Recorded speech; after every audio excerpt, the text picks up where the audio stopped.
এঁচোড় এমন একটি সবজি যেটাকে একটু যত্ন সহকারে রান্না করলে স্বাদ কিন্তু একদম মাংসের স্বাদকেও হার মানায়।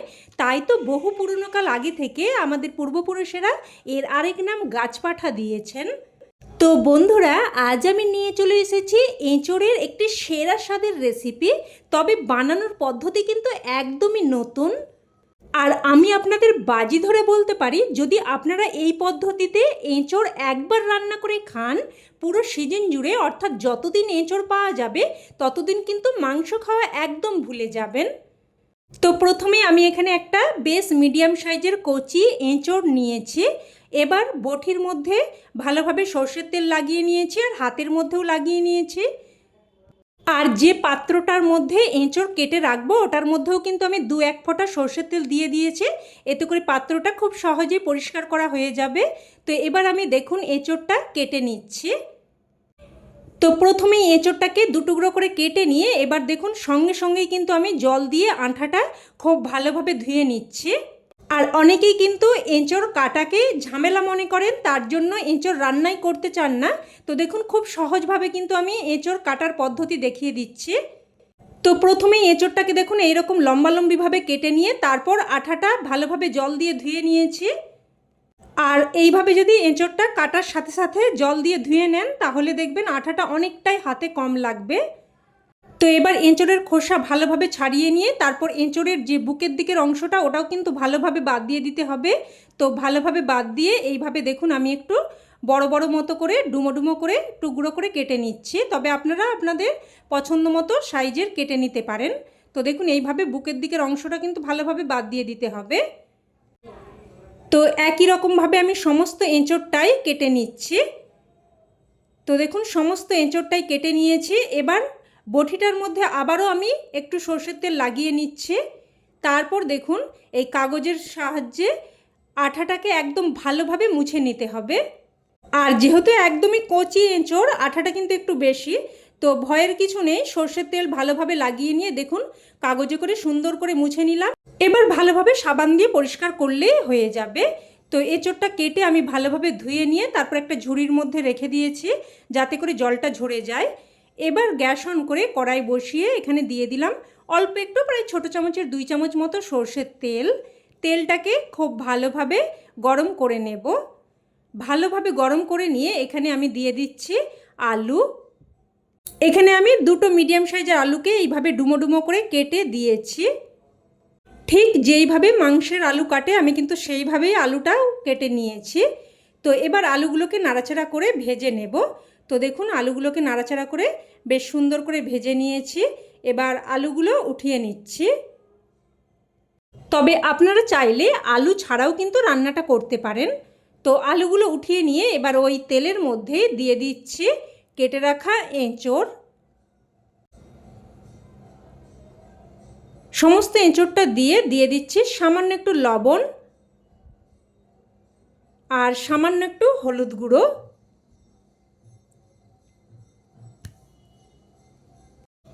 এবার লবণ আর হলুদ গুঁড়োটা দিয়ে ভালোভাবে মিশিয়ে নেব। ভালোভাবে মিশিয়ে নিয়ে এখানে দিয়ে দিচ্ছি একটা শুকনো লঙ্কা, 2টো কাঁচা লঙ্কা। আর লঙ্কার পরিমাণটা কিন্তু আপনারা অবশ্যই আপনাদের স্বাদ অনুযায়ী দিয়ে দেবেন। তো এবার একটা ঢাকনা দিয়ে দিয়ে এঁচোড়টাকে প্রায় 3 থেকে 4 মিনিট মতো ভেজে নেব। তো ঢাকনা দিয়ে দিয়ে দেখুন এঁচোড়টাকে বেশ হালকা লাল মতো করে ভেজে নিয়েছি। আর লঙ্কাগুলোও কিন্তু সাথে সাথে ভাজা হয়ে গেছে। তো লঙ্কাগুলো আমি কিন্তু আলাদা করে উঠিয়ে রাখবো। তো দেখুন লঙ্কাগুলো আলাদা করে উঠিয়ে নিচ্ছি। আপনারা তো এই সিজনে অনেক রকমভাবেই এঁচোড় রান্না করে খেয়েছেন। তো একবার এইভাবে রান্নাটা করার অনুরোধ রইল আপনাদের কাছে। খেতে কিন্তু একদম দুর্দান্ত হয়। তো দেখুন সমস্ত এঁচোড়টাই আমি উঠিয়ে রেখে এঁচোড়টা একটু ঠান্ডা হতে দেব। এবার আমি এই সময় একটা মশলা তৈরি করে নেব। তো মিক্সিং জারের মধ্যে নিয়ে নিয়েছি আদা, প্রায় 1 ইঞ্চি মতো আদাকে ছোটো ছোটো টুকরো করে দিয়েছি। আর 8-10 কোয়া মতো রসুন দিয়েছি। আর সাথে ভাজা লঙ্কাগুলোও দিয়ে দিয়েছি। আর দেখুন এখানে নিয়েছি কয়েকটা চিংড়ি মাছ। আর আমাদের প্রায় সকলের বাড়িতে প্রায় কিন্তু চিংড়ি মাছ রান্না হয়ে থাকে। তো সেখান থেকে কয়েকটা চিংড়ি মাছ সরিয়ে যদি এইভাবে এঁচোড় রান্নাতে ব্যবহার করেন দেখবেন এঁচোড় রান্নার স্বাদই একদম বদলে যাবে, আর এইভাবেই কিন্তু বারবার বানাতে ইচ্ছে করবে। এবার এদিকে ভাজা এঁচোড়টা নিয়ে নিয়েছি, আর তার মধ্যে দিয়ে দিলাম স্বাদ অনুযায়ী লবণ, অল্প একটু হলুদ গুঁড়ো, অল্প একটু কাশ্মীরি লঙ্কার গুঁড়ো, প্রায় 1-3 চামচ মতো করে জিরের গুঁড়ো, ধনের গুঁড়ো, আর দিয়ে দিচ্ছি বেশ কিছুটা টক দই, প্রায় 1.5 টেবিল চামচ মতো দিয়ে দিলাম। এবার দিয়ে দেব তৈরি করে রাখা মশলা, আর মিক্সিং জারটা ধুয়ে সামান্য একটু জলও দিয়ে দিলাম। এবার সব কিছু বেশ ভালোভাবে হাতের সাহায্যে মেখে নেব। খুব সুন্দরভাবে কিন্তু মেখে নিতে হবে। তো দেখুন একদম বেশ সুন্দর করে আমি এঁচোড়টাকে মেখে নিয়েছি। আর আপনারা চাইলে এইভাবে মেখে প্রায় 5-7 মিনিট মতো রেখেও দিতে পারেন, আবার সাথে সাথেও রান্নাটা করতে পারেন। তো এবার গ্যাস অন করে আমি আবারও কড়াই বসিয়ে দিয়েছি, আর দিয়ে দিলাম প্রায় 2 চামচ মতো সর্ষের তেল। ফোড়নে দিয়ে দিলাম 1/2 চামচ গোটা জিরে, 2টো ছোটো এলাচ, 1 টুকরো দারচিনি, 1টা শুকনো লঙ্কা, আর দিয়ে দিলাম কয়েকটা গোলমরিচ, প্রায় 6-7টার মতো গোলমরিচ দিয়েছি। তো ফোড়নটাকে একটু নাড়াচাড়া করে কয়েক সেকেন্ড ভেজে নেব। ফোড়নটা ভেজে নিয়ে এবার এখানে দিয়ে দিলাম পেঁয়াজ। এখানে আমি 2টো মিডিয়াম সাইজের পেঁয়াজকে ছোট ছোট করে কুচিয়ে দিয়েছি। এবার নাড়াচাড়া করে পেঁয়াজটাকে লাল করে ভেজে নেব। পেঁয়াজটাকে কিন্তু খুব সুন্দর করে লাল করে ভেজে নিতে হবে।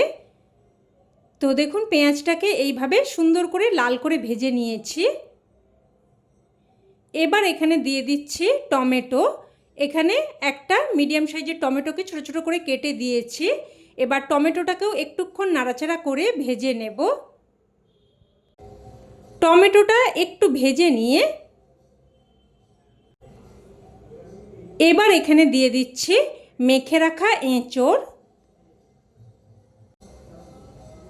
পাত্রটা ধুয়ে অল্প একটু জলও দিয়ে দিলাম। সব কিছু বেশ ভালোভাবে নাড়াচাড়া করে মিশিয়ে নেব। বেশ ভালোভাবে নাড়াচাড়া করে মিশিয়ে নিয়ে এবার একটা ঢাকনা দিয়ে দিয়ে কিন্তু মশলাটাকে প্রায় 5-7 মিনিট মতো কষিয়ে নিতে হবে। তো প্রায় 2-3 মিনিট পর আমি ঢাকনা তুলে নিচ্ছি, আর এখনও কিন্তু এঁচোড়টা বেশ ভালোভাবে কষানো হয়নি। তো আমি আবারও একটু ভালো করে নাড়াচাড়া করে মিশিয়ে নিলাম। আর ঠিক এই পর্যায়ে এবার আমি ভেজে রাখা আলুগুলো দিয়ে দেব, আর সাথে অল্প একটু জলও দিয়ে দিচ্ছি।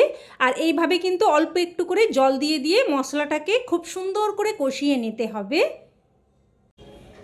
তো আবারও সব কিছু ভালোভাবে নাড়াচাড়া করে মিশিয়ে নিয়ে আবারও একটা ঢাকনা দিয়ে মশলাটাকে কষিয়ে নেব। তো ঢাকনা দিয়ে দিয়ে কিন্তু প্রায় 5-7 মিনিট মতো আমি মশলাটাকে খুব সুন্দর করে দেখুন কষিয়ে নিয়েছি। দেখুন মশলা থেকে তেল ছাড়তে শুরু করেছে, আর মশলাটাকে যতই সুন্দরভাবে কষাবেন ততই কিন্তু রান্নার স্বাদও বেড়ে যাবে। আর বন্ধুরা এই রান্নাতে যেহেতু চিংড়ি মাছ বাটা ব্যবহার করেছি, এই রান্না থেকে এক দারুণ সুগন্ধ বেরিয়েছে। আপনারা যখন রান্নাটা করবেন তখন ফিল করতে পারবেন, আর শুধু আপনি নয় আপনার পাশের বাড়ির লোকও কিন্তু ফিল করতে পারবে। আর সত্যি বলতে কি আপনাকে জিজ্ঞেস করতে বাধ্য হবে যে আপনি কি রান্না করছেন আর কি মশলা দিয়ে রান্নাটা করছেন, যাতে করে দারুণ একটা সুগন্ধ বেরিয়েছে। তো মশলাটা খুব সুন্দরভাবে কষিয়ে নিয়ে তারপর আমি এখানে 1 বাটি মতো গরম জল দিয়ে দিয়েছি। আর আমার লবণটা এখানে একটু কম মনে হচ্ছে, তাই স্বাদ অনুযায়ী লবণ দিয়ে দিলাম, আর সামান্য একটু চিনি দিয়ে দিয়েছি, আর দিয়ে দিয়েছি অল্প একটু গরম মশলার গুঁড়ো। তো সব কিছু ভালোভাবে মিশিয়ে নিলাম। এবার আপনারা চাইলে এটা কড়াইয়ের মধ্যেই কিন্তু 10 মিনিট মতো সেদ্ধ করে নিতে পারেন। তো আমি যাতে তাড়াতাড়ি হয় তার জন্য আমি কিন্তু প্রেসার কুকারের মধ্যে পুরো তরকারিটাই নিয়ে নিয়েছি। এবার জাস্ট একটা সিটি দিয়ে দেব, আর প্রেসার কুকারের মধ্যে সেদ্ধটা করে নিলে খুব অল্প সময়ের মধ্যে হয়ে যাবে।